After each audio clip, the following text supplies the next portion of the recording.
So I believe you guys had emailed before, is that correct? Yes. Okay, because you had a very particular case. I think she had gotten sick or something, or? Yeah. So she was born with a neurological condition, which it does not cause aggression. We've been told it just causes some like mobility issues, which Okay. she actually seems to have mostly overcome at this point. Okay. But because of that, she needed to be separated from her litter, and her mom, basically right after birth, she had to be syringe fed and put on heating pads and all of that stuff. Okay. And so our problem is that because of that, and she didn't get that really important socialization that they're supposed to get from their litter mates and their mom, is that she seems to have she thinks everyone wants to be her friend. But she seems to have some issues with like some frustration and tolerance, like if she's told no a lot, certain things she's not allowed to do, and she knows she's not allowed to do. Now she's a teenager, she wants to do them. She will lash out and bite us, but then the other issue with that is that she doesn't have good bite inhibition, so when she bites, she does have a tendency to bite pretty hard. This healed up pretty good, but she got like the full thing on me. We were literally just sitting there cross-legged. She had looked up to me and just got me, like hard. So, and that is another thing too, is that she does not like things coming at her from overhead. Thank you. So, here, let's see, I don't know. Suzy, can you see? Yeah, Yeah, right so there. right there, that is something she does not That's like. what the calmer one she'll do too. She'll see, you're already getting a little, hey, I just want to give you a little pet. And she'll get, that's about the calmest she's been with it, I think, but she'll nip and get a hold of you, and I've gotten some bloody hands from that a few times, and and makes I us mean, nervous. it more so makes us nervous about, if someone were to come and reach down to pet her, we wouldn't want her to bite them. Correct. So that is one thing, and that's why he had gotten bit there, that his arm just happened to be above her and it just makes her nervous. And so that is an example of the worst case scenario, exactly what we're worried about. Another thing is she does have a little bit of touch sensitivity, and specifically right here, there, this back area. And the vet has checked her out, so we know it's not medical, and we think again that's just because she didn't have all of that contact she should have had as a puppy, where they're just crawling all over each other all the time. So sometimes someone will pet her back here and she'll nip at them. That is something we're also hoping to help her get over. So those are our big issues. How old is she now? She's 5 months, so she's 21 weeks. Okay. Or 22 weeks as of today. Okay. So she's removed from the litter, and then at what age did you guys get her? Immediately then. No, we got her at 6 weeks. Okay. Yeah, so she was removed pretty much after birth. Sorry. She had been removed from the litter. Okay. And then we got her at 6 weeks. And I'm sorry, was she, you said that she was with a breeder? Yes. Okay. Are you allowed to get dogs at 6 weeks?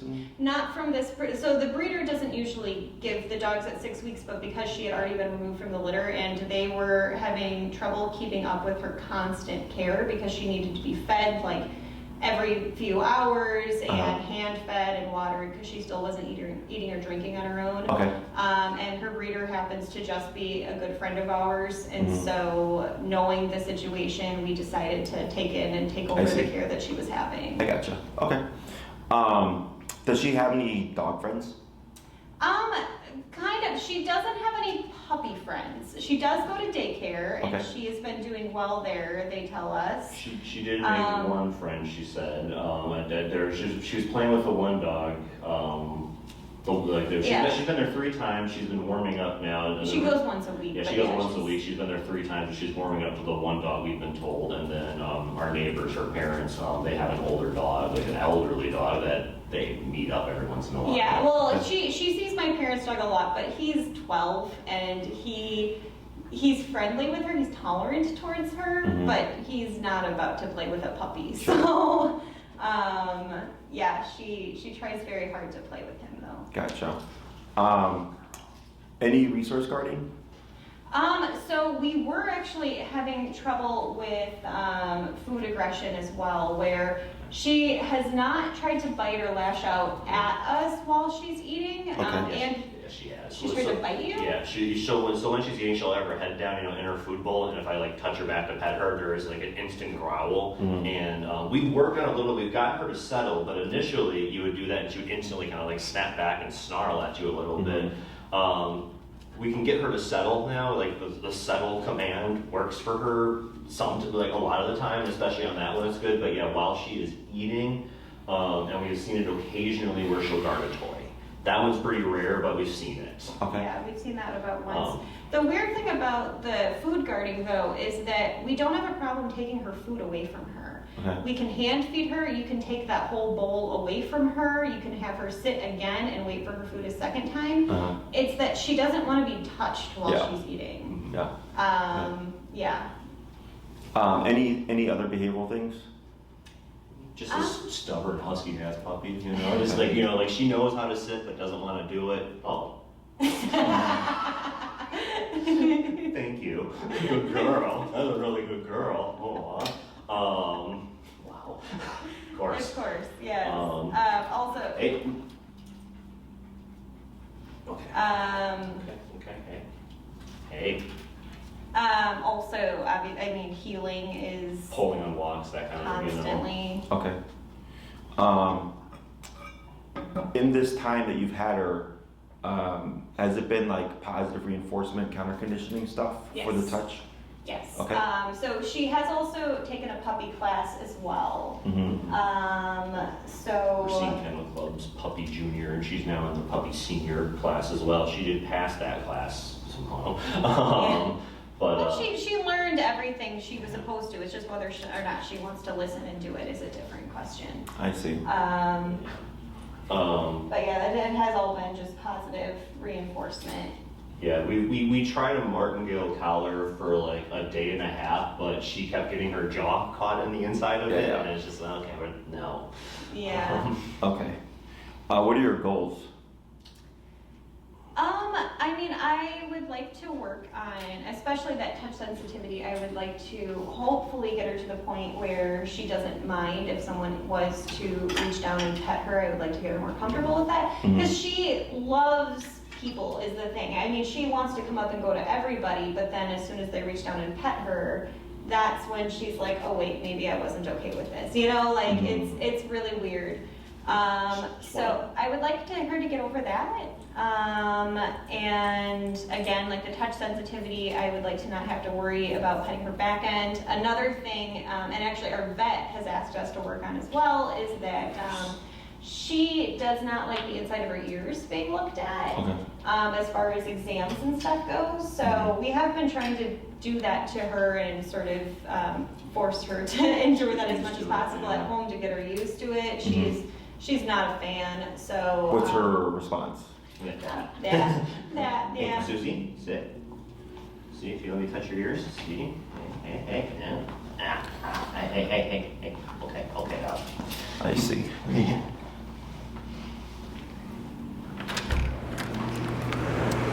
Could I get a welding glove? Okay. What else? I guess that would be our biggest concern now is just, we want her to be able to meet a stranger and have that stranger be able to pet her and not worry about, they're taking a finger off, especially, she's, this big now, but she's gonna be a full-size dog eventually, so, sure. it's we need to hopefully take care of this now. That's okay. And then what led you guys to reach out to us? I was looking into behavioral training when I looked at the issues that she had. It seemed like the biggest recommendation was to find a behavioral trainer. Okay. And you guys seem to be the best and most well-reviewed that I found. Okay. So that's. Yeah. Saw some of the videos on your website, Facebook, and all that. And it's like, this seems to be, we go from this to this. Okay. Sure. Okay. Well, good. I'm glad to hear it, and because sometimes people come through, I'm like, so did you do any research? And they're like, no, we just paid the fee, and here we are. I'm like, well, So 'cause sometimes it can be a surprise for people. Mm-hmm. So I've dealt with stuff like this before, where it's like a puppy, something happens, and then they're removed, which then can cause later issues. It can go any way, honestly. I've had puppies that happens, but then they're completely fine socially. Mm-hmm. Then we get other puppies that are not fine socially, you know. So one thing I always tell people is just don't beat yourself up. It is what it is, and we're here now. Okay, Mm-hmm. that's always the thing that matters. And then when it comes to her past, being able to just not feel guilty about it, because that can also impact people, where it affects how they treat the dog, and the dog doesn't understand that. You know, like if somebody has like trauma and you know you treat them a certain way and respond, they can understand and kind of appreciate that. Mm-hmm. You know, dogs don't. You know, if she got out of line with like one of my dogs, they would correct her like any other dog. Mm-hmm. You know, they don't go like, oh, you know what, you were separated from the puppies, you know, and all that stuff. So, you know, you didn't get the social interaction, you know, so we're gonna be easy on you. They just nip and bite her as if she were any other dog. Mm-hmm. Okay. So that's always the key thing. In order to kind of get a gauge for her intensity, I'm gonna kind of poke and prod a bit. So I have here a welding glove, as you can see. This helps keep my hand protected so that I can push her boundaries. And if she tries to get me, this will protect my hand. 1, 2, oh, there's a missing finger in there. There we go. All right, may I see your leash, please? Yeah, for sure. Thank you. All right, oh, let's see.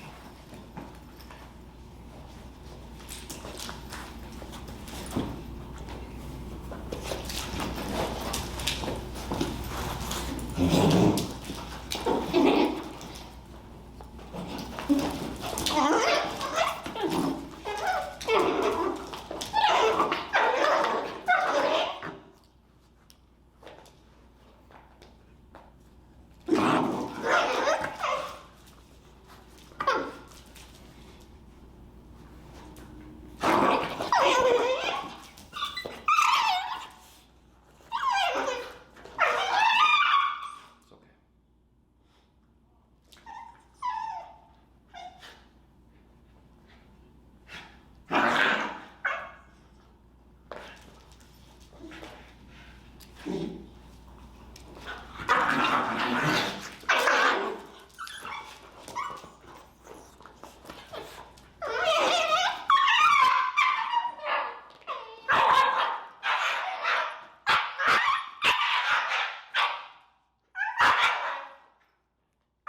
Good.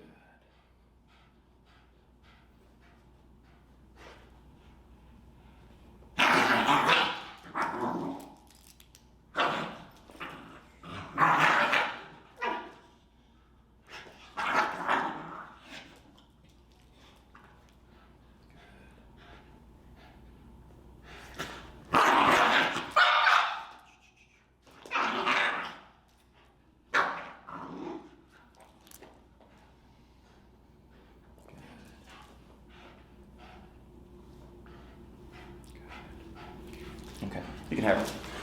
All right, and don't console her. Okay. Okay. No, that's very fair. So, yes, she's got some issues. Okay. Now, I'll explain everything that I did and why I did it and why we don't console her. Okay. So, when we get puppies that have this kind of background and they start to display these defensive, so what you're going to do is pull her in towards you. You're going to lightly pull up and then press down on her hindquarters gently. Sit. Can you sit for me, girl? Okay. Like that, and they're gonna relax. Every time she gets up, I'm gonna have you repeat that process until Okay. she relaxes, okay? Okay. So when we get puppies from this background, right, where they don't get that socialization or anything, yeah, the moment she sits, you can relax, like that, and then just relax. Good. I just don't, and then up again, Yep. You know? light pressure down on the hindquarters, and then relax. Girl. Just like that. We tend to be softer with them because of that stuff, and I understand why. But the issue is, like I mentioned earlier, other puppies and dogs don't care. Mhm. They would still correct her for things that they deem inappropriate. right, amongst each other. There is no understanding of like, oh, like, you know, you didn't get the social interaction, or, oh, you have a handicap, or like disability. Yeah. They correct her as if she were any other puppy, okay? So they're raised normally, but when we take them, we withdraw them from their litter, we do all these other things, and then it creates issues later on. Because for me, if I had this puppy and she were behaving like this, I would correct her. Okay, so like if let's say I was handling her like just as I was doing right now. Right now I didn't do anything correction-wise, I just wanted to see her intensity, okay? But let's say I was handling her as a puppy and she went to nip at me because she didn't like the fact that I, you know, touched her paw. I would correct her to tell her, you're not gonna bite me for touching your paw, right? As young as 8 weeks, I would be doing this, okay? Chances are you didn't do that. Yeah, we tried some like give her a little like flick in the side here and there to start out with some of that stuff, and I mean It was not well received. She didn't, it made it much worse. Yes. So the reason that is when we see that, we go, we're making it worse, okay? So think of it this way. Growing up, you know, I was raised old school. If my mom scolded me, okay, and I talked back to her under my breath, what do you think happened next? Oh, yeah, another scolding, if not more. If not more, right? Yeah. I got the more, okay? So I was reprimanded, I talked back, I got a firmer correction. Okay. That's how it works in the dog world, okay? So for her, if she was corrected by another dog and she came back, they would come back firmer. And then she had, so it becomes, this is what I call a dominant scuffle, is when you have two energies that disagree, right? And they're going against each other, somebody has to win, right? So she comes back and they go, oh, we got some attitude. They come back firmer. Now she has a chance to decide, do I want to come back again? Or am I going to accept your correction and submit? Does that make sense? Yes. So in our world, you know, when you gave that touch, the flick or whatever, right? That was a physical consequence, which I would agree with. She does something, you flick her, she's like, and we go, oh crap, we made that worse. But instead it'd actually be come back firmer, right? Because you're in a conversation now, and she's like, you're not going to tell me what to do and what not to do.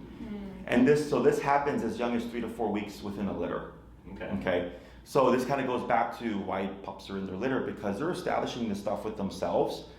But when I get my puppy clients and they get their puppies at 2 weeks, right, or two months, I'm sorry, their puppy goes from getting the structure that they would get normally, discipline, physicality, but then when they get adopted, they're reprimanded with timeouts, with no, with a spray bottle, right?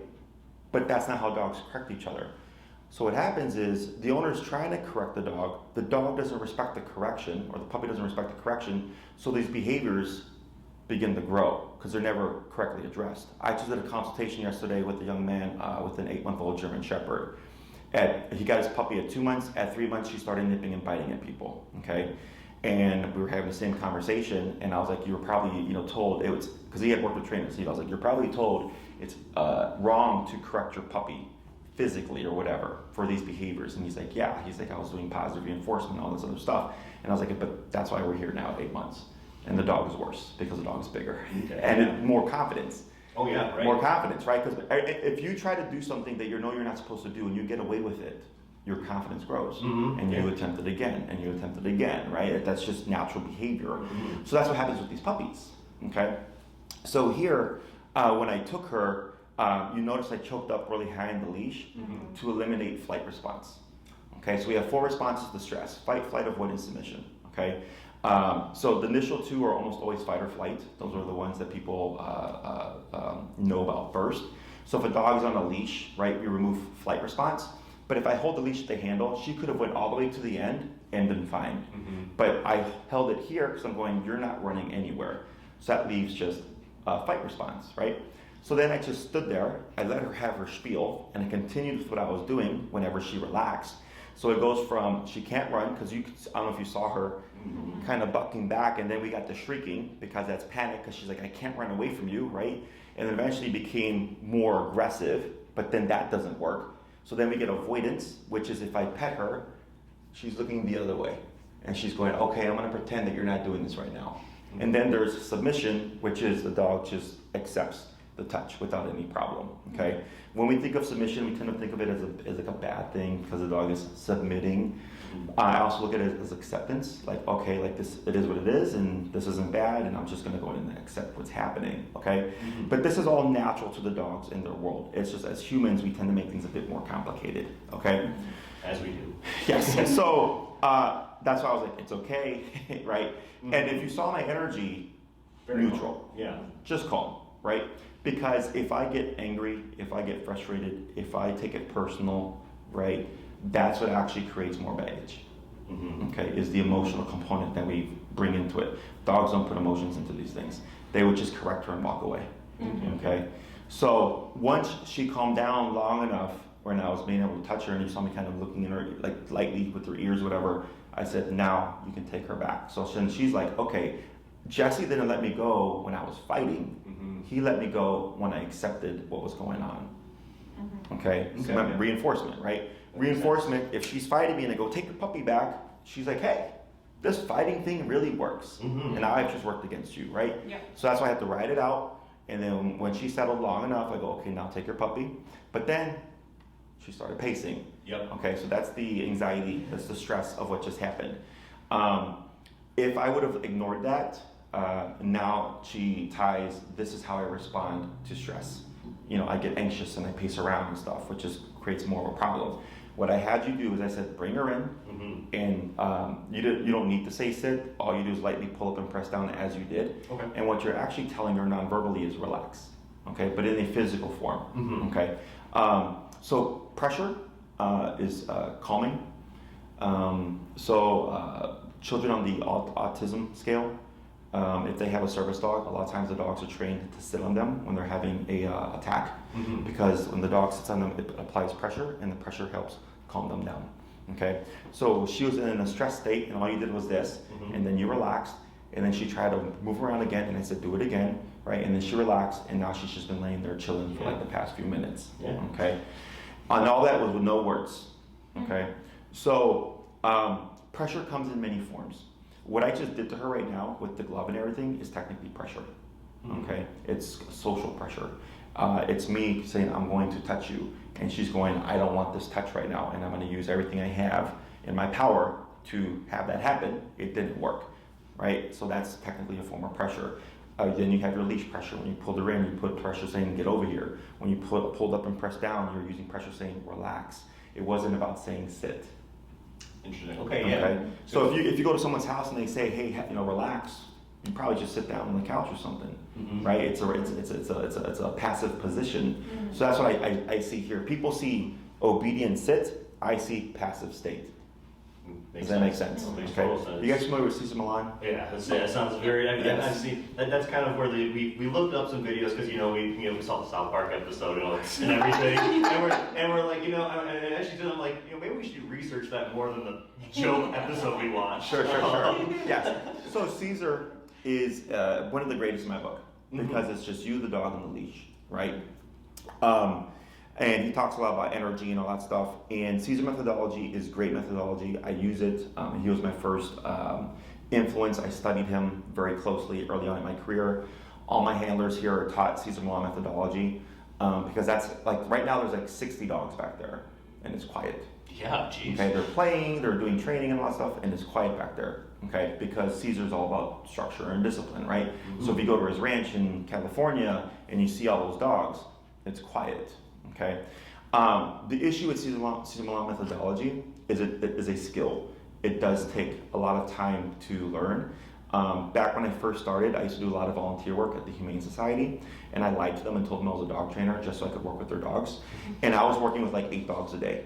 Okay, most people just work with their 1 dog a day, right? So my learning scale, the curve was very fast, very quick because I threw myself into that world. Okay, so I was able to develop his methodology very quickly, and I lived it and I breathed it every day. And then I've grown since then, and I've learned other methods. Okay, so here with her, you're on the right track. Okay, I like that you were trying to apply discipline, but it's hard to do when you don't have someone there to actually teach you yourself. Yeah. Like Are we doing it right? Are we making it worse? Yes. Well, like what you said, when you flicked her, it made it worse. The other thing that we did, I I should say that we do feel like and maybe you would disagree, but the best thing that we've been able to implement that we do feel has helped is that what we moved to instead is actually holding her still. And then once she relaxes, then we would let her go. And that seemed to make the biggest difference. Now, obviously, you've seen she still has issues, but just as far as how often she was lashing out with us, or what we would do after we had her like that, we would always just say settle when she was calm. So we've been able to implement that a little bit at home, where when she does start to get out of hand, I've noticed even now I can say settle, and she it triggers her to know, okay, I have to calm myself down. Sure. So that I think is the best thing that we've been able to do. Good. Now, when you said you used to hold her, right? Yes. Guess what that is? The pressure, yep, exactly. Yep. And then you released when she relaxed. Yeah, exactly. Okay? So pressure is everywhere.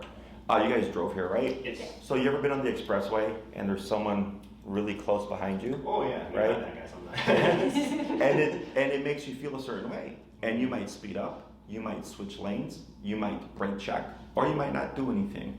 Right? So they're putting spatial pressure with their vehicle, saying, hey, get out the way, slowpoke, right? Depending on if you respond the way they want to is a different thing, but that is pressure. Okay? So the only thing is, and this is like FYI to you, I don't care, but we don't do cues, okay? Because you said settle. The reason why we don't do cues is technically the dog doesn't have to do it unless you say it. And what we want the dog to do is to do it by default. Oh, okay. Does that make sense? Yeah. Very much so. So like if earlier when you said sit in passing, what does she do? Bloop, right? That's a cued behavior. Yep. Right? I don't care if my dog sits, but when I say sit, I would like them to do it in response. Does that make sense? Yeah. So when I say sit, that's a cued behavior, that's obedience, right? But when it comes to behavior, I want her to learn when you touch, I don't bite by default. Because if I touch and she bites and I say no and then correct, technically speaking, she can bite until I say no. That's the difference. Okay? Yeah, wow, okay. Tiny little detail, Yeah. but it means a lot. No, that's Yeah. everything. Okay? Yeah. Because for us, you can tell another person or a child, like let's say with the kid, we don't take things that are not ours. And the kid hears that and they internalize it and they can just live their life and go, okay, I don't take things that are not mine, right? Dogs don't do that. Dogs go, oh, I bit you, you said no, I stopped biting you. But no happened, right? Yeah. Whereas if it's they bite and there's a correction with no warning, the dog thinks, okay, if I want to avoid that correction, I don't bite you. Oh, okay. That Okay. makes a lot of sense. And this is with behavior. Obedience is obviously different because we want control by command. Sit, stay, down, come, place, heel, right? We want all that on command. But when it comes to behavior, we want things by default. If I have a dog that's leash reactive, right? I don't want to have to always say no to stop the dog, because what if I don't see the dog? I want the dog by default to look at the dog and go, I don't bark at dogs. Does that make sense? Yep. Okay. Yeah. So, go ahead. I'm sorry. I have one other question then, because I think this is kind of in the same thing. So she, obviously normal puppy behavior, wants to jump up on things. She's not yet allowed on the couch because she's not responsible enough.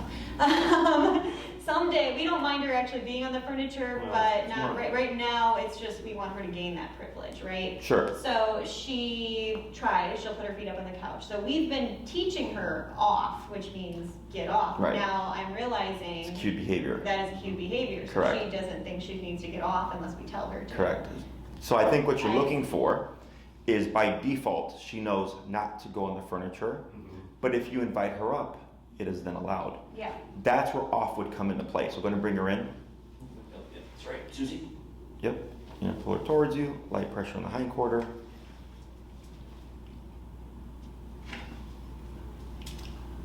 And then relax. So because you invited her up, you would then need your cue of off.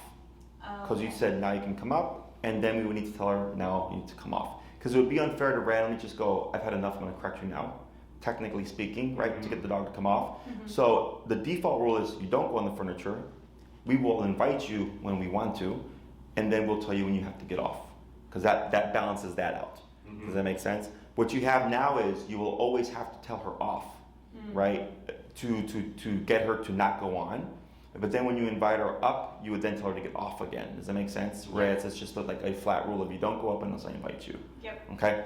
So same thing with jumping on people, right? We usually say off or down. So then the dog thinks it can jump on you until I hear off or down, right? So what I do is if the dog jumps on me, I immediately correct them. And the dog thinks if I want to avoid the correction, I don't jump on you. But I can't go up and invite them to jump on me, and I can pet them, but then I would say off because I'm like, now you can no longer be with your paws on me. Gotcha. Okay, Yeah. so tiny little detail, Yep. but it means a lot. Okay, dogs are complicated in a way, but they're very simple. Once you understand, it's like, wow, that is like just completely logical, right? Yeah. Because we think like humans. Yeah. You know, we're looking at our dogs like humans. You live with your dog and all that stuff. They have a learning capacity of about a 2 to 3 year old child. Okay, and a 2 to 3 year old child always has to be told what to do. Right? They will never one day like go and get a job and pay rent. Right? That happens in the future, right? Hopefully, right? It happens as we mature, we become independent, right? But dogs, they're at 2 to 3 years old mentally forever. Okay, that's another thing that usually surprises people. Like I had a client yesterday that I told her that, and her eyes went, "What?" Yeah. They're like, she's like, "I got 3 kids. You mean I got 4 now?" I'm like, well, one perpetually a kid, right? 2 to 3 years old, because she's like, something I come across a lot is, you know, Jesse, when does a dog learn to be a good dog? When does the dog just like stop being a jerk, right? Like, and I go, your dog's being good because you're being a good owner, giving clear direction all the time. The dog doesn't one day decide, like, you know what, you've put a lot of work into me. I'm gonna be good. Today's the payoff day. Yeah, exactly. Right? Yep. Bring her in, and then lightly on the hind quarter, and then relax. Good. Yeah. So does that all make sense? Makes a lot of sense. Okay. So, in terms of what we can address and like realistic expectations, I'm going to bring her towards you because she's being a little You're sneaking, aren't and you? then relax. Good. Is we train primarily with prong and e-collar. Okay. Now, are you guys familiar with the e-collar at all? I know what it is. I have never used one. Okay. I guess familiar in the broadest sense. Okay. What is an e-collar to you?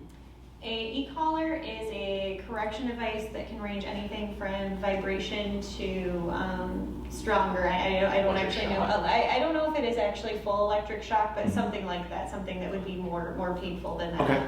And Noticeable. that's noticeable. That is roughly what I know about it. Okay. I am not opposed to them. Okay. Have you guys ever been to a chiropractor or physical therapist? I have, yes. Have you ever had stim? Yes. That's e-collar. Okay, yeah. Okay. Is So, that like a TENS unit? yes. Yes. Oh, okay. I know what that is. It's a miniaturized stim. Okay. Okay.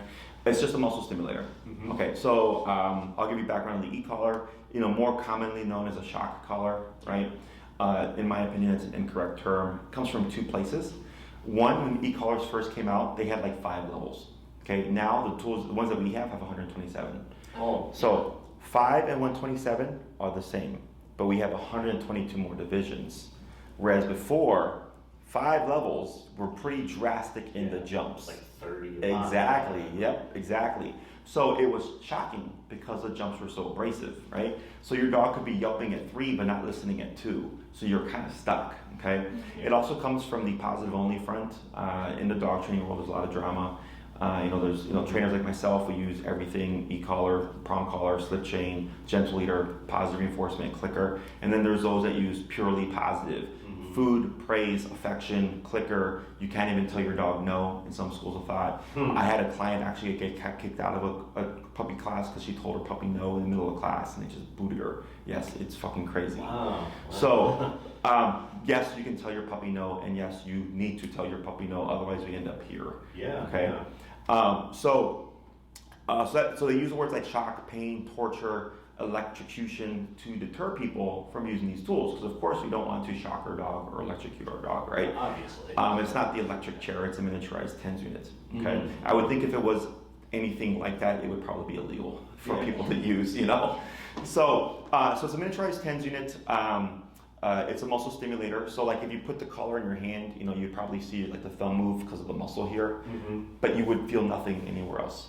It's centralized. Okay, same thing for the dog. You put the collar here, you might see a little twitch in the neck muscle, but that's it. The dog would feel nothing anywhere else. Okay, because it's centralized to where it's making contact.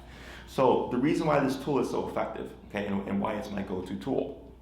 So puppies under 6 months, positive reinforcement, clicker training, gentle leader training, all the basic puppy stuff that most people do. At 6 months, dogs tend to treat their puppies as adult dogs. Okay, so I treat them the same. I go, okay, at 6 months, if dogs treat their puppies as adults, I'm going to go and treat the puppy as an adult. I can hold them to a higher standard. We can also train them to an adult level. Okay, they learn a little bit slower, but they can still get to an adult level at 6 months, meaning like off-leash reliability and all that stuff. Okay, so with the e-collar, when we get a case like this, most would think we're going to do what I did earlier, piss the dog off, and then when she's being bad, we're gonna shock her. That's what most people think, okay? It's technically a part of the approach, but it's not the way it actually works, okay? The first thing we do is we have to condition her on what is the e-collar. How does it work? How does it turn on? How does it turn off, right? So then she starts to understand that her behavior, her decisions impact whether or not that thing goes on or off. Does that make sense? Yeah. Okay, so I like to think of the e-collar as a bite on a button. Okay, so like Caesar Milan methodology, the touch, that at the press of a button. Okay, yeah. Essentially, okay? The first thing that we do is we always teach the heel command, okay? The reason why that command is so important is you'd be surprised how just discipline with the heel, how much it can resolve on its own, okay? It usually fixes like 70 to 80% of problems. Okay, yeah. By itself, okay? I know, it's crazy. My theory is because when it's discipline, it's physicality.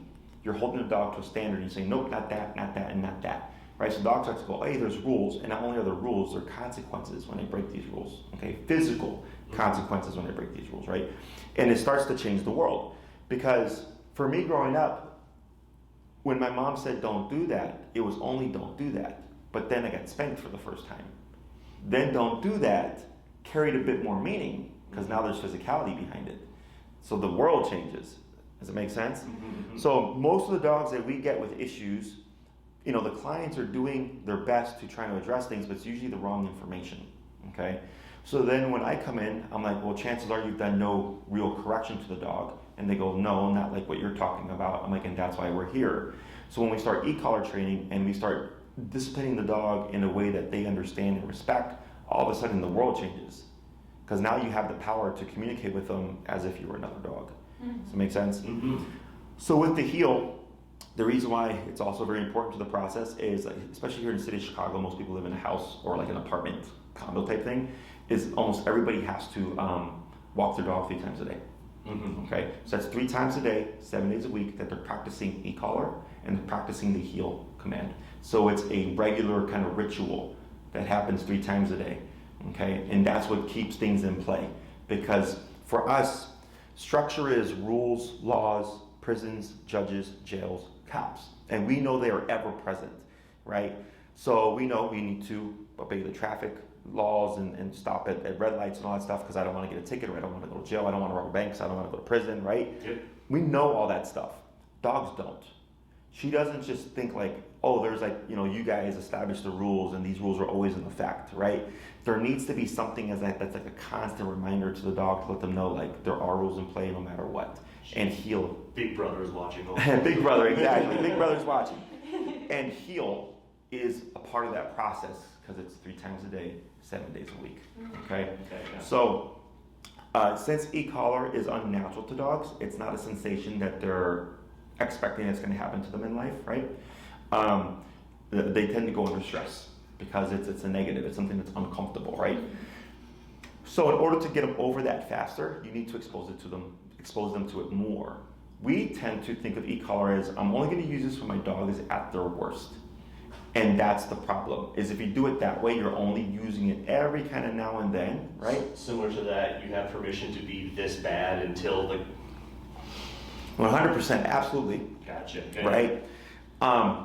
So there's that gap there, right? And then for me, I go, I want to use this tool and discipline every opportunity that I get, because that's what's going to help the dog in the long term, help them get there faster, and help them get over the stress of what the e-collar is faster as well, because it's constant exposure, okay?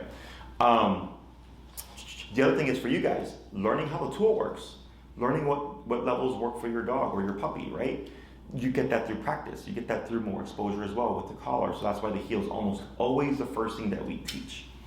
So once we covered the heel, it's a two-part exercise. So we have the first part, okay? I don't need to handle your dog. You're there with your tool, your puppy, your leash. I coach you through everything. So it's all hands-on for you, okay? And then I give you your homework and I say, practice this for a week, okay? Don't worry about the other stuff, just practice this for a week.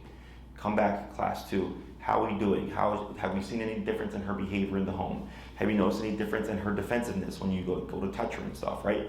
And you might say 80% change in behavior, you might say 20% change in behavior, whatever it is, right? I go, okay, cool. At least we know we got that much done, right?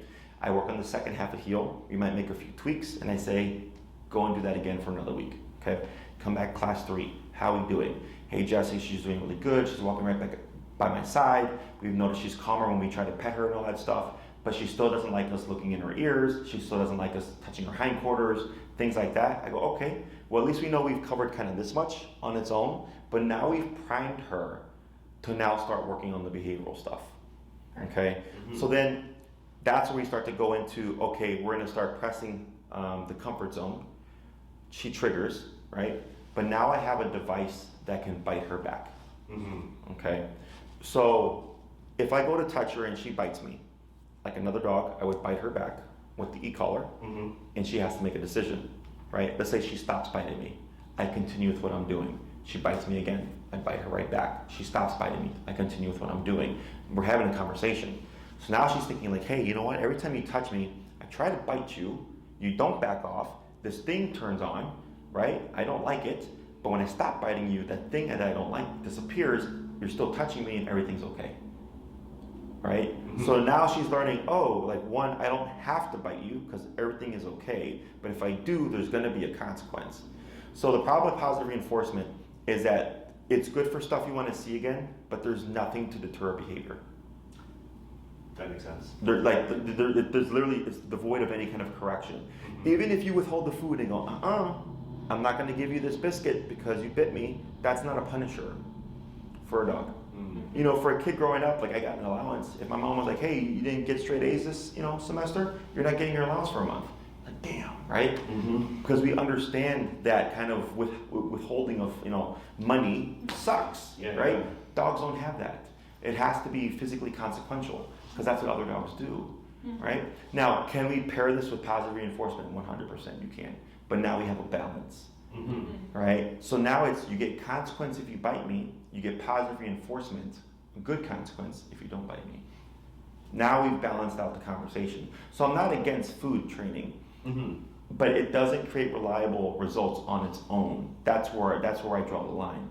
So our puppies, when we get them here, I always tell the clients, it's nothing amazing, it's foundational, it's simple, it's little food stuff, right? But I was like, don't expect this to carry out throughout the dog's life and all that. So I set the tone right away because people are always like, my puppy doesn't sit out in public. I go, yeah, because public is more distracting and more rewarding or stimulating than whatever it is in your hand. So that's why we need something else to counter that, to balance everything out. Does that make sense? Yeah. So, and it's the same theory for behavioral training. So then I show you how to do that. We press things. We'll probably need tools like a welding glove because I didn't feel a thing the entire time. Awesome. Okay? So it allows us to press her, correct her, right? And not put ourselves in harm's way. And then we just see what we can do in time, okay? Now do keep in mind that we cannot make her like other people touching her, okay? So realistically speaking, I believe you guys can get to a point where she'll allow you to do what you need to do. Those that she would see on a regular basis, those that you would practice that same exercise or exercises that I would show you, because it's like with kids, association. So like growing up, my grandma spoiled me. So when I was with my mom, it was discipline. When I was with my grandma, it was do what you want. When I was with my mom and my grandma would override my mom, right? So I learned as a kid, I can get away with stuff when grandma's around. It's the same thing for dogs, okay? So she'll like, mom and dad, can't get away with that stuff anymore, right? The groomer, I can get away with it, right? Or, Sarah who comes over, who's just a friend and we've done no training, I can get away with stuff, okay?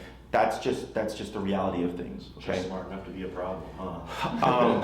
Yeah. When it comes to like behavior at the vet and stuff, it's the same thing, technically speaking. Now, Can a dog get to a point where they can accept others? Yes, but it's rarer, okay? Because so if you gave me her, I would do all the stuff that I need to do within the hour, right? Check her legs and all that stuff. She would throw a fit, and I would just do what I normally do, remain calm, wait for her to relax, and then press when she's ready. Veterinarians don't do that. Okay, it's usually like, let's get a vet tech to like pin the dog down, or it's like, we can't do anything, like, go work with her on her own, or like bring your dog on drugs next time so that we can look in their ears. That's usually what it is. Okay, so that's where things get tricky, is outside parties. If it was a vet that like knew stuff like I did, 100%, because we're going to be on the same page. Okay, so like when we get dogs that come here, they can only come here because I've trained the owner, I've trained the dog, right? And how I run things here is the same thing that I teach. So the dogs can come here, no problem. Okay, but if they go somewhere else, it's a problem because they don't have the same psychology of structure and stuff like I do. Does that make sense? So, questions on any of that stuff so far?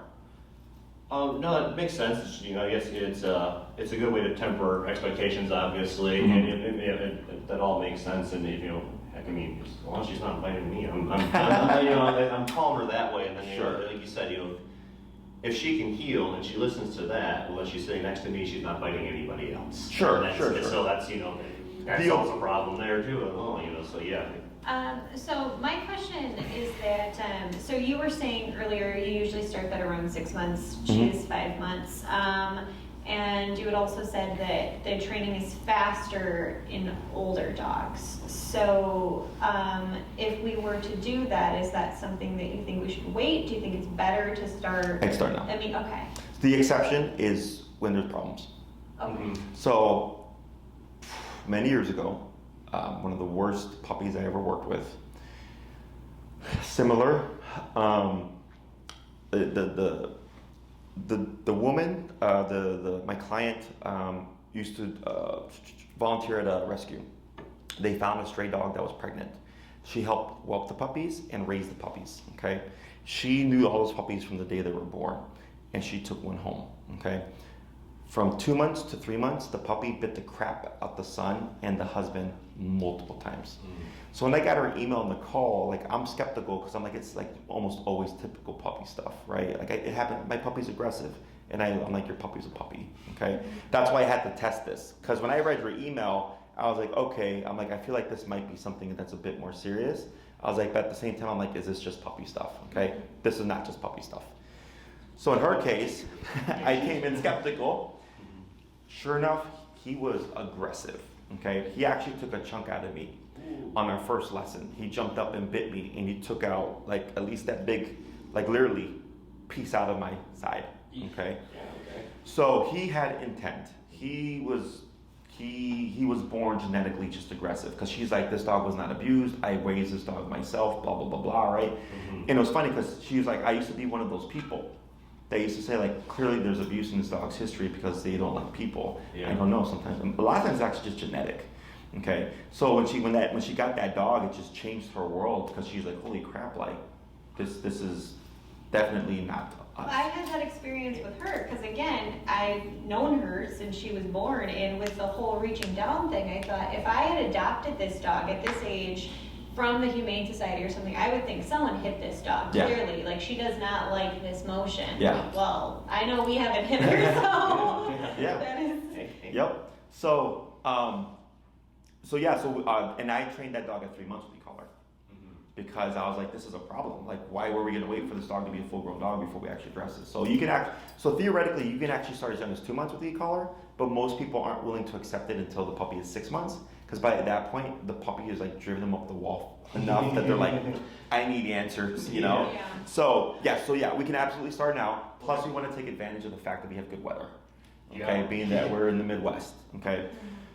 So when it comes to length of the program, cost, and all that stuff, you would definitely be in a longer term program, okay? So I have 3, 6, 9, and 12-week programs. There's also my behavior program, which you probably saw on my website, the really expensive one. So yes, that one's an option for you. I'll explain the differences between them. You don't have to go with that program, okay? So that program is a lifetime program. That's why it's priced the way it is. Okay. So what that means is I would give an assessment. I would say 12 to 16 classes. Okay. Once we get her to the point where I go, okay, this is about as far as we're going to go. Remember, a lot of it is just repetition. You'll have all the knowledge. It's just rinse and repeat until you get the dog where you want it to be. Okay. Let's say everybody's happy. We're like, hey, we've made a lot of progress. We're great. I go, thank you for the opportunity. Let us know if you need anything in the future. Okay. Let's say 2 years from now, something happens. You feel like she regresses. You give us a ring. Hey guys, we had a setback. Can we set something up with Jesse? We talk again. I go, I think you're gonna need about 4 classes or whatever to get her back on track. You wouldn't pay for those classes because it's a lifetime program. Okay, so that's how that one works, and that's why it's priced the way it's priced. The other programs, the 3, 6, 9, and 12-week programs, are fixed time programs. Okay, so that means if you pay for 6 classes, you have me for 6 classes. Okay, and then if you want to have me back again, you would pay for an additional number of classes of whatever you want. Okay. I would put you at the 9 to 12 class range with this. Okay. The reason why we want longer is because behavior is all about time. Obedience is simple. Okay. I know what I can get done in a fixed amount of time. So that's why my programs are structured the way they are, because I know what I can get done. As long as the owner does their homework, we can get it done within those time frames. Behavior is a bit different. It's the variable, because we have to have time to practice. We have to have opportunities if we're going to try this with friends or family, right, to do all that stuff. And a lot of times when I deal with behavior clients, once we get to a certain point, I start spacing out the classes a few weeks. So I may not see them for 2 to 4 weeks at a time, because you need time in between to do stuff. Okay, because it happens. Life happens, stress happens, work happens, emergencies happen. Plans of having people come over to train, they don't come over, things happen on their end. There's a lot of variables in play. So it's happened so much in the past where 1 week to the next, Jesse, I didn't get to practice, and it's well, why are we here? Because we're needing to build on stuff. Okay, so how the program plays out just depends on how, one, what trained do you want her to be obedience-wise, and then also what our goals are in terms of behavior. Okay, in terms of obedience expectations, obviously heel is one of those. What would your life look like with your dog if you had the dog that you wanted? I honestly never even thought about that. I mean, my life, I guess, would look like having a dog that doesn't bite me. I mean, I really don't have a lot of hard and fast expectations for her, honestly. Just to be healthy and happy and not aggressive. Okay, what about for you? About that, similar to that, I work from home, and it'd be nice to just not have to constantly be, on her, or she's either in the kennel or I'm in the room with her. Okay. It'd be nice to be able to just kind of work in my office and let her maybe roam a little bit. Okay. And not, have to check on her. Is she on the couch? Is she on the table every... Oh, and there is one other thing. We have a cat. We have a cat, Okay. and we have a really hard time with her in chasing the cat. Okay. And Aggressively or playfully? Seems more playfully now, but we have some concerns just because of how she is. Obviously we do think she must have a really strong prey drive as well for how she goes after the cat. So the worst instance was that she once tried to take a running leap and jump on his back, which was very concerning. And our cat is a senior, so I see. someday she's going to be a lot faster than him. our cat's also big, so he can handle his own a little bit, And not but as big as she's this ever anymore. going to be. Yeah, No, not anymore, that's though. irrelevant. Yeah, I guess, yes. Okay, so yeah, you're gonna have to step in there, because typically with cats, when the puppies, if it's a smaller dog or a puppy, I'll tell the owner, just let the cat handle itself, because most of the time the cats don't play, and they'll just swat the crap out the dog. And a lot of times that'll just establish the dominance of not this cat, This dog seems to swat and play back, though. Yeah, Okay, so we have our cat truly will tried swat will swat her, and it honestly, it seems to have convinced her that is how she needs to play with the cat. So I see. now she will try Swat to swat back. him back. Yeah. Yeah. Sure. Okay. So that can be addressed. Okay. Okay, and it's easy to address. So obedience and behavior are different in the sense that with obedience we have to teach skills, right? Dogs aren't meant to sit on command. They're not meant to come to us on command.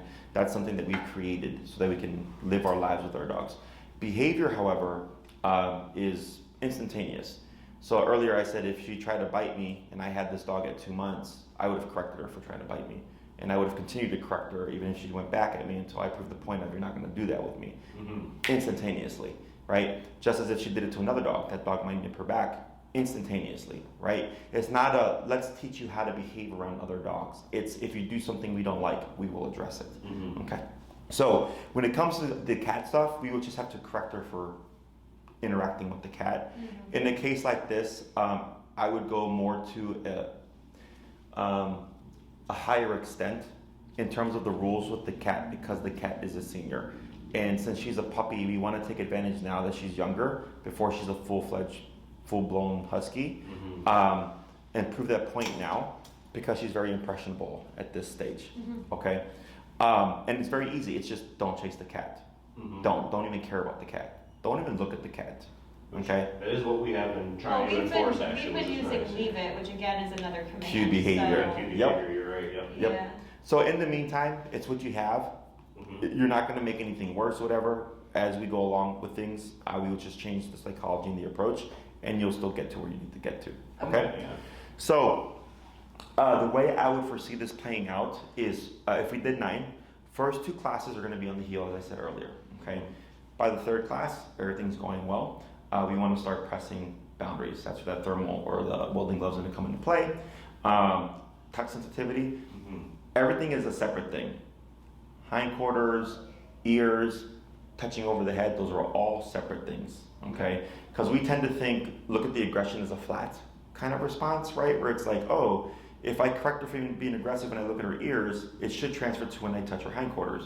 But for her, what's fueling the defensiveness is different. So that's why it has to be addressed separately. They don't generalize. Correct. Yeah, they don't generalize well. Now, can they generalize? Yes. But it's like after you've done like 20 things with them, and then it's like, okay, I don't do this. Okay. Gotcha. So technically speaking, once you understand how to press things, you're able to just do everything. But if you do too many things at once, it's too much information. So that's where I would be like, okay, first we're going to focus on the ears or the head thing, then we'll move to the ears, and then we'll move to the hindquarters. Like we'll be kind of target based, and then eventually once you get to a point, you'll start to be able to overlap everything. Where it's like I can touch her hindquarters while I'm looking in her ear and stuff like that. Because once you understand how to do it, it's the same thing with everything. Okay, it's like growing up. If I talk back to my mom and I didn't do my chores, it was a spank to correct me for talking back, and it was a spank for not doing my chores. It's the same consequence for both of those things. So it's similar. Does that make sense? Yeah. So we would do that for class 3. Class 4, we would touch base on things like, hey, how are we doing? You know what, Jesse, like she's not letting us do a thing. Okay, all right, cool. Let's have another class on it. Okay, because since she's already has an established relationship with you where she's gotten away with stuff in her mind, you have to kind of do more work. If I took her, I would have to do less work because it's a whole new relationship. This is why for Caesar Milan, when he comes into homes, if you watch like the old school Dog Whisperer episodes, how he's able to make a difference so quickly is because it's a whole new energy that the dog has no relationship with. Okay? But then the owner, because especially if they have the dog for 2 years, the dog's like, well, I've been doing this for 2 years. And now you're going to correct me? Right? So there's going to be a little bit of overcompensation on the owner's part to get the dog to where Caesar could get the dog. Okay? So I would expect there to be some difficulty there. Okay? So then we would review that. I'd see what you guys are doing. If by the off chance she does better here, and then when you go back home, she does worse, I would most likely have you film it on your phone, email it to me so I can see what's going on, because that's definitely something that's happening within the home, which can happen. Okay? But then I would give you email feedback saying, okay, do this instead or whatever, because we're not going to make any progress trying to keep doing the same thing here if it's not happening here. Okay? So, you know, the 3rd class is really the biggest variable. If you find you're like, hey, like she's making a lot of progress like with what we're doing, I would just work on more obedience type stuff, mainly for the discipline behind it. Okay, she would need to have a good recall. In my book, common call is super important for all dogs. Most likely work on some kind of stationary control command. Like we teach the command of place, which is go to your bed and don't move. Where that would come in handy is if people came over and like, let's say we don't get her to the point where she's completely friendly with everybody, okay? But you want to have her within the social context of having guests come over.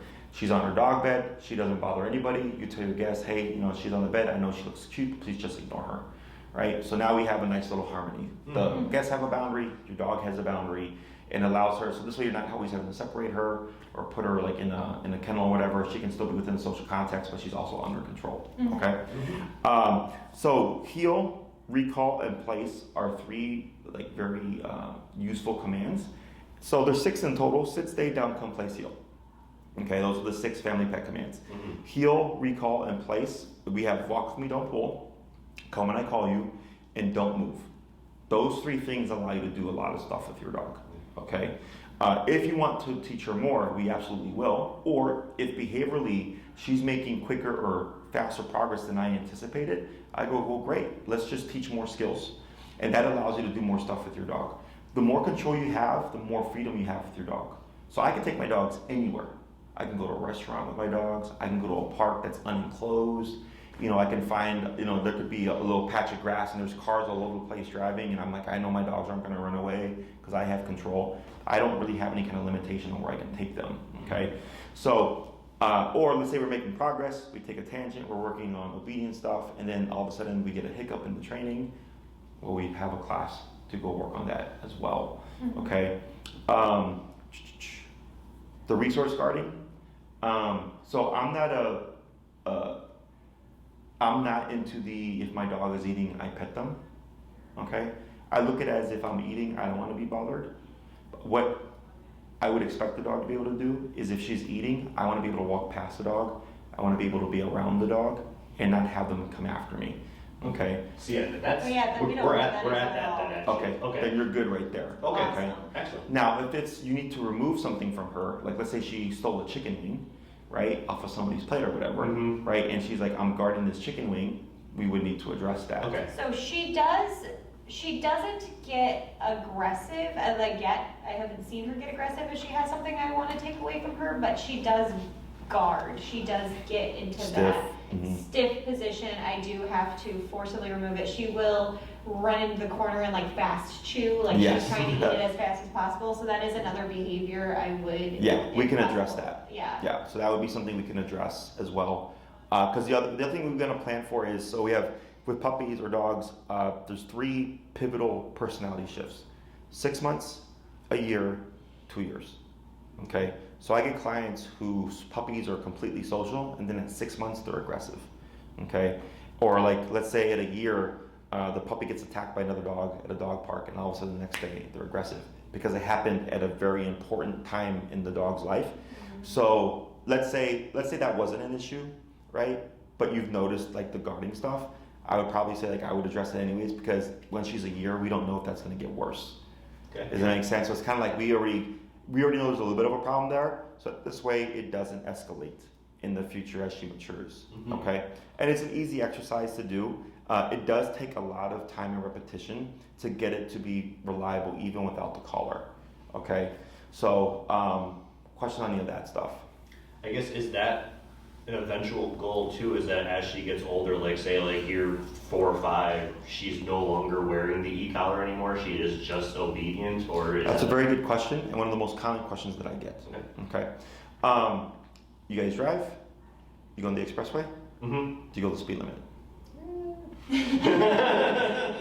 So, most people don't, right? Think of the e-collar as a cop on a collar. Okay. Okay? When it's present, she's going to be more well-behaved. And when it's not present, she's probably going to push boundaries a little bit. Okay? So, it's on when you need it. So, in my book, whenever you go outside with your dog, it's going to be on, because we can't account for life. At least here in the city of Chicago, I've had clients' dogs be attacked by off-leash dogs. People have randomly blown up fireworks when dogs have run away. You know, things like that, right? So if I go out and I have my tool with me, it's not that I'm always using it, because a dog, I've trained them really well. It's there just in case life happens, okay? That I have the ability to regain control when I've lost it, okay? E-collar shouldn't be like you're always using it or managing your dog, so to speak, unless like it's like a very extreme case, that's a bit different, but that's very, very rare. In most cases, when the client has done their homework and followed through with the training and done their like due diligence, if you will, it's present, and they only need to use it if something happens that they couldn't account for. Okay.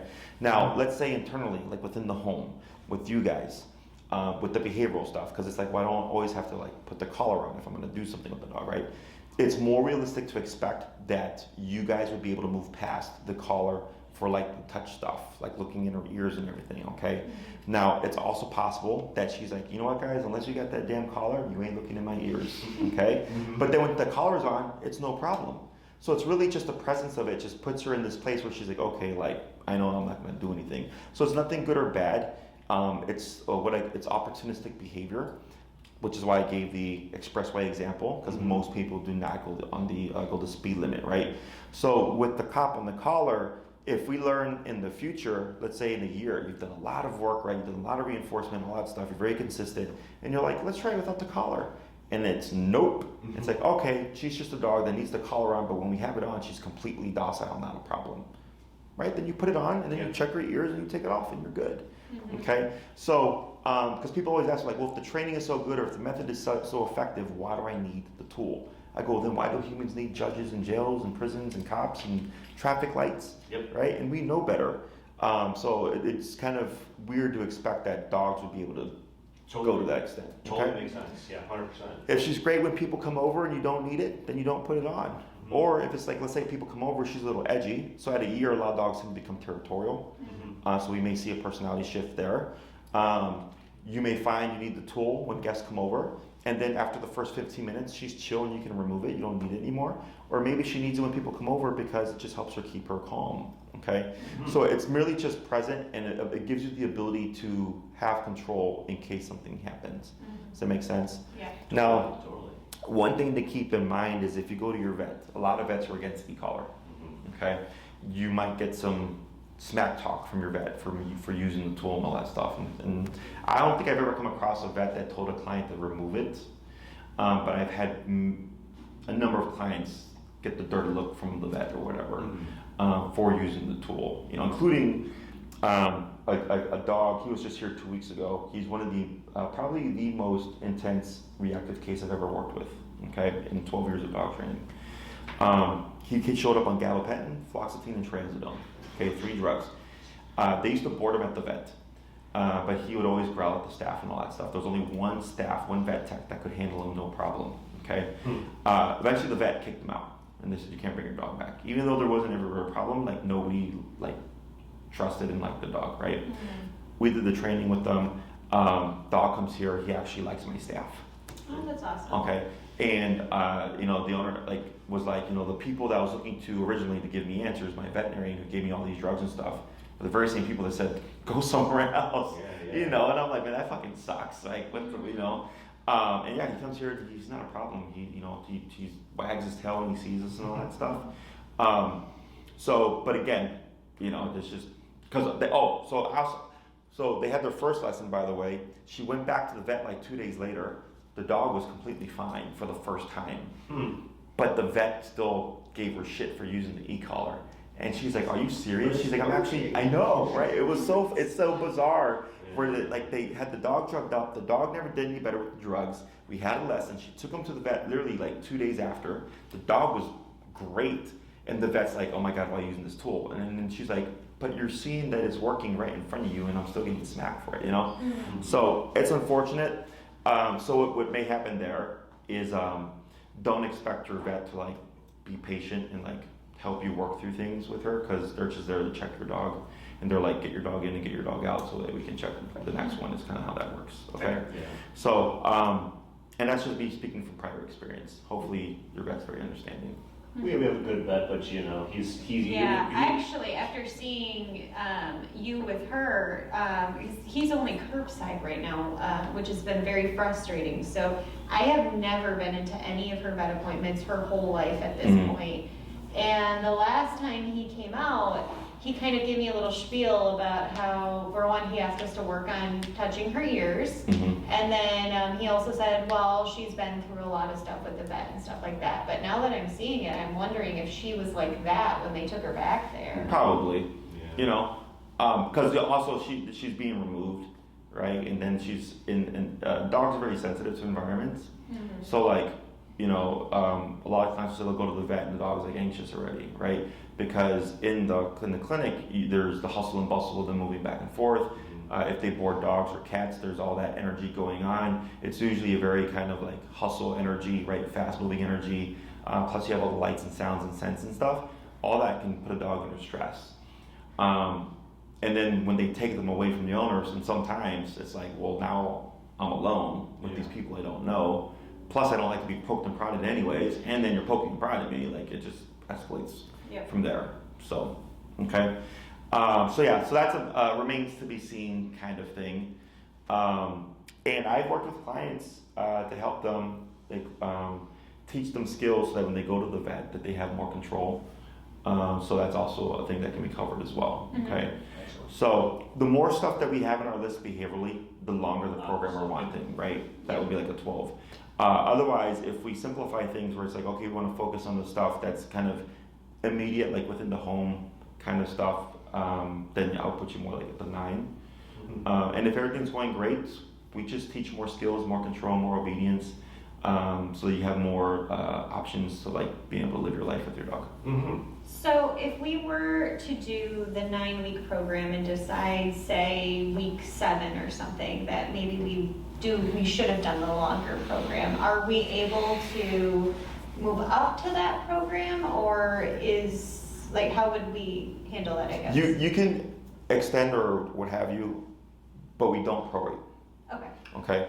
So if you paid for 9 and then decided like we want another 3, you would pay the cost of 3, which is technically more expensive because it's so the longer the program, the cheaper it gets, right? Because then the clients come in going, hey, we're dedicated to 12. We go, okay, cool. Then you get a cheaper per class rate, right? Like going to Costco. Exactly, right?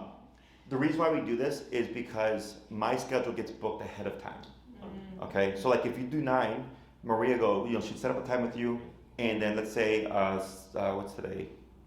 Monday? 10 sessions from now, you have a different session plan. Right, You're and not then expecting Suzy to be. Exactly, she'd have booked another client already. So then when you come back, I'm like, hey, we want to do another 3 more, even if it's 7 classes in, I could already be booked. So then she has to plus you have to get back in line because there's other people that are going to be booking at the time too. Does that make sense? So it kind of resets things. Absolutely. 100%. So yeah, I don't care. 9 minimum. 12 is like if you want just like to be kind of rest assured like we have 12 and we can get the most done within this time frame. I've not had a client do 12 and like not be happy. Like I've done this so much, like even if you did 9, because I focus on what you need and want. I don't teach stuff if I don't think it matters to you or if it's not going to be helpful. Like other places make you kind of go through this kind of rigid cookie cutter course, right? Whereas for me, I go, okay, first 2 classes have to be heal. 3rd class, we're jumping straight into the behavioral stuff, which is what you want. And really everything else is played by ear, right? If you make no progress with the touch stuff, but you did your homework, then I go, then we have to do another one apparently, right?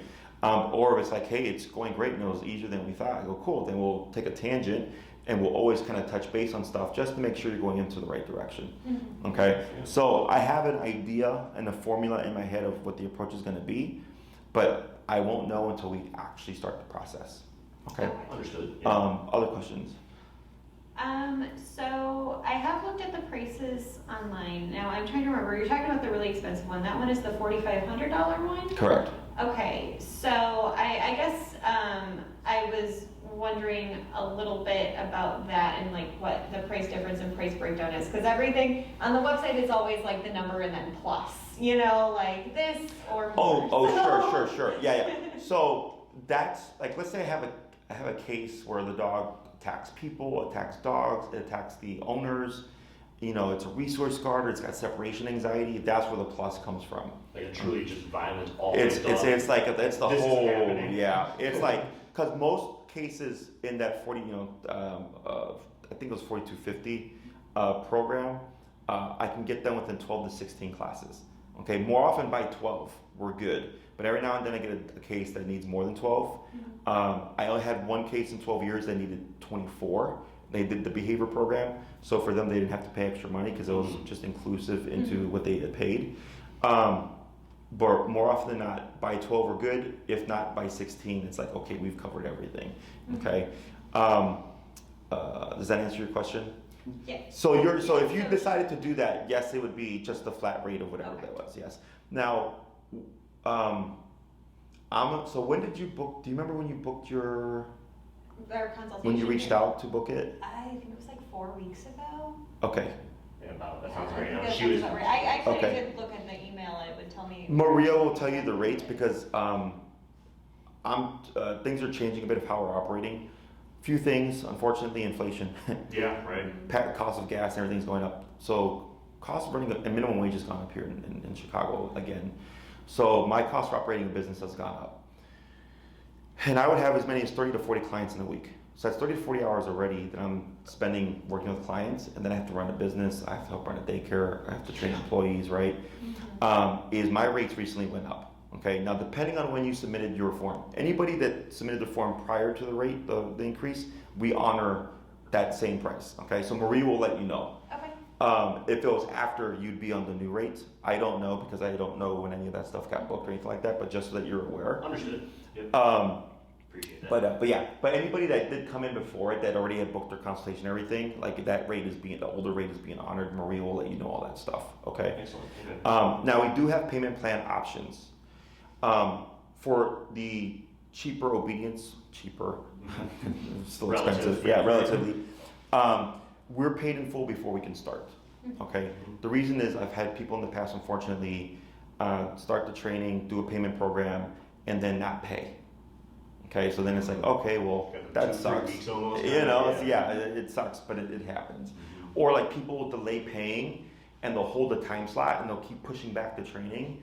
And it's like, I have other people that, that want to actually be here. Totally understand. So if it's the behavior program, that one does not have to be paid in full because it's such an expensive program. Okay, so if you're kind of leaning more towards that, you would talk to Maria.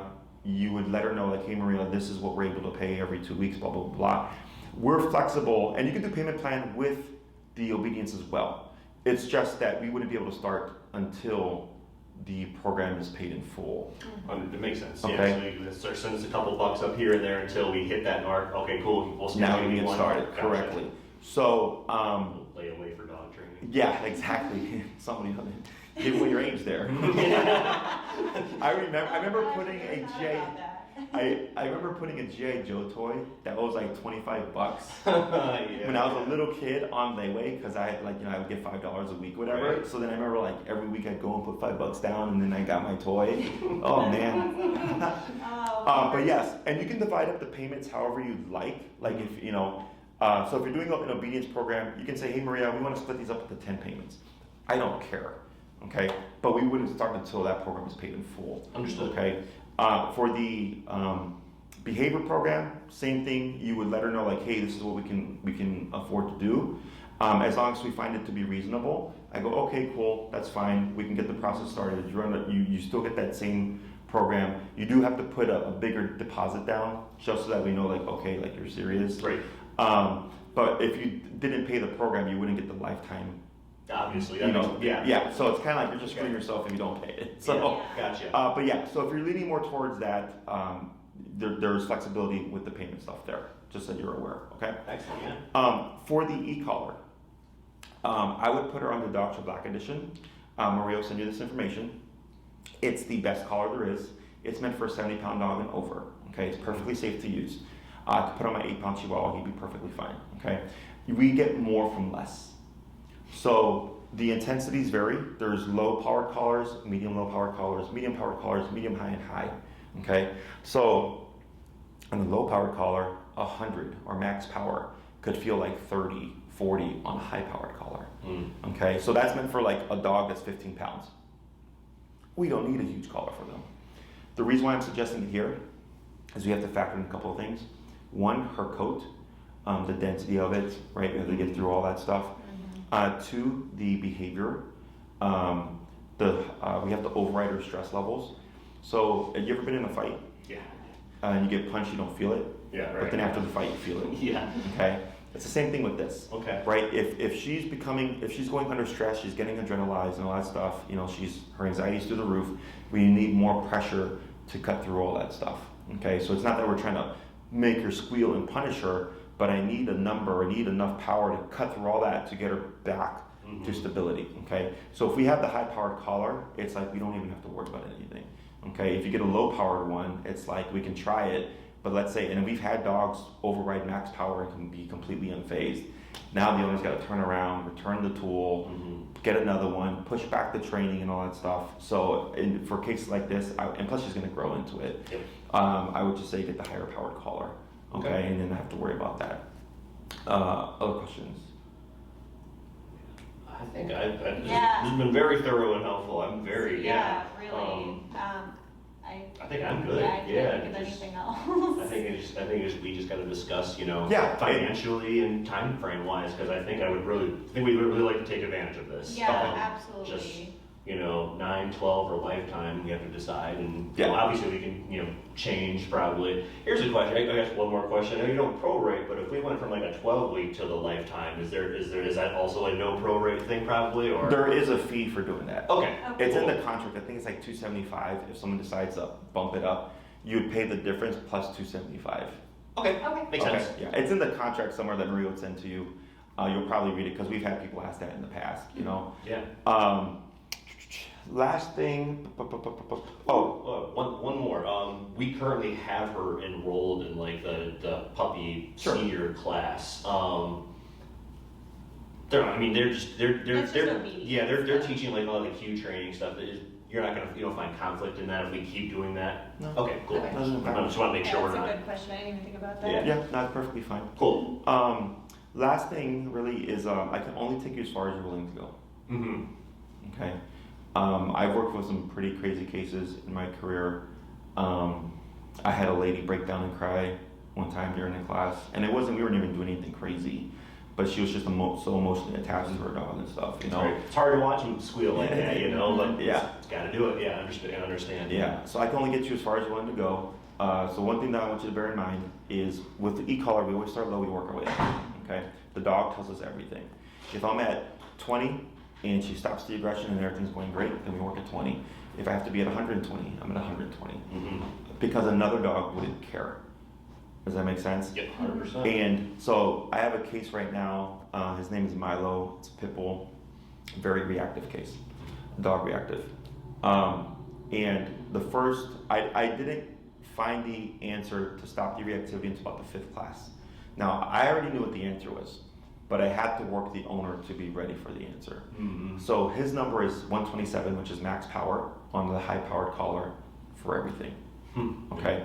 Now, from classes 1 through 5, we did everything prior, all the low-level stuff, all the numbers in between, and he was coming back every week going like, no progress, no progress, no progress, right? So I go, okay, here's the answer, because I'd already seen it before. Mm-hmm. So the reason why his answer came later is because for the human, he had to understand we did do everything else first before we came to the conclusion of 127, okay? So once we hit that point, and it was hard for him, it was a tough pill to swallow. Mm-hmm. I told him, take 2 weeks and do just 127 for everything, right? He did that, he came back for his 8th class at that time. We reviewed stuff, he's like, hey, like, this was like the big change in the behavior, but we still have a few little things. I go, okay, cool, I'll see you in 3 weeks or 4 weeks, whatever. I saw him a month later, no reactivity. Mm-hmm. And we were at the Oz Park, which is the busiest park here in Chicago. Dogs everywhere, no reactivity. Okay, and then I asked him. I said, "What's your number?" And he says, "I'm at 127." And I said, "Kudos to you, because most people, when they get to that point of like, oh, my dog's being good, they always want to dip it, because they're like, well, my dog doesn't need it anymore."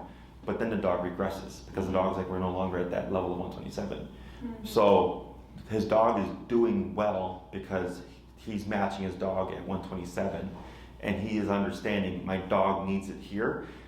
Even though I don't want to be here, and even though I don't like being here, my dog needs it, and I'm going to do it, and that's why his dog is doing well. Mm-hmm. Does that make sense? Makes a lot of Yeah. sense. Yeah. So I only call that out because I want you to go into this going like, okay, if that's the worst case scenario, I'm willing to accept it, then I can help you. If it's like, then you're going to be questionable about some things, because if we end up there, and I don't expect it, because typically when we're in those levels, it's almost always a power breed. A pit bull, a Rottweiler, a kind of Corso, like big, powerful dogs. I actually have a Husky case, also aggressive. He's like 9 or 10 years old. His number is like 95. Yeah, you know, and he's an old dog, you know, but he's just still physically tough, right? Plus the coat of the Husky or whatever, you know. But that's all stuff that I help you figure out. That's just something to keep in mind. You know, my job is to help you get your dog to be better. I'm not trying to make your dog worse, but you have to be willing to work through all those hard things. Otherwise, we really won't make much progress. Okay. I like to think I listen to the experts pretty well, so like, we'll find out when we get. Yeah. It's just the emotional component, 100%, which I understand. Depending on which program you do, and if we do 9, 12, or life or whatever, there'll come a point where I'll probably tell you, okay, I won't see you for a couple of weeks or a month or whatever, because we need to make sure that everything that we're doing is sinking in, and that you're making the progress. And you'll still have, like, you know, contact with me via email if anything pops up. I'm always happy to help in the meantime. Or if it's like, no, we need to schedule something, then like you can just schedule something if needed. Okay. Other than that, Maria will reach out, and then take your time to like decide on what you want to do. Please bear in mind that Maria does go by our contract. So once that contract is submitted, she knows that you're serious. Okay. If you have questions about the contract, you're more than welcome to ask them. But we've had clients in the past where they're asking a lot of questions about the contract, and then when they're ready to actually, they like submit it, and they're like ready to book, and it's like, I'm already booked out, and they're like, well, I thought he had availability. They're like, well, he did, but everybody else was submitting their contract and being booked first, so now, you know, it's being pushed back. Okay. Gotcha. So there's no rush on anything. In terms of where we would do the training, I know you guys are coming from Wisconsin, so we're more than welcome to train here. If you'd like to take advantage of like outside, there's a park nearby. It's called Palmer Square. Or we can be training outside, at least for the obedience stuff, just to get a feel for it. If you'd like to get more out of that class, Oz Park is great. It's just about 15 minutes from here. It's the busiest park in Chicago. So you're training like in the middle of like life and distractions and all that stuff. So it's nice for people to get that experience. I would probably suggest the first class to be here, just because since we know there's already some kind of protesty behavior, I'm expecting that first class to be a bit hard for her because of the discipline, and we're probably going to see something similar to what we saw earlier. But we have to move past that in order to make progress to the next thing. Okay? But then after that, and once we know where she's at, we should be good with working outside again. Anything that we do behaviorally, like the touch stuff, we'd most likely meet here, so we don't have to worry about distractions outside. We just focus on the behavior. So like obedience is typically outside, and behavioral stuff we'll usually do inside. Okay? Anything else? I think I'm good. That's well covered, yeah. I only have an irrelevant question. Sure. I was wondering if I could use your bathroom. Absolutely. I'll show you right now. Yep. Just because I'm not looking forward to trying to drive an hour and a half back with a full bladder. Yeah, no worries.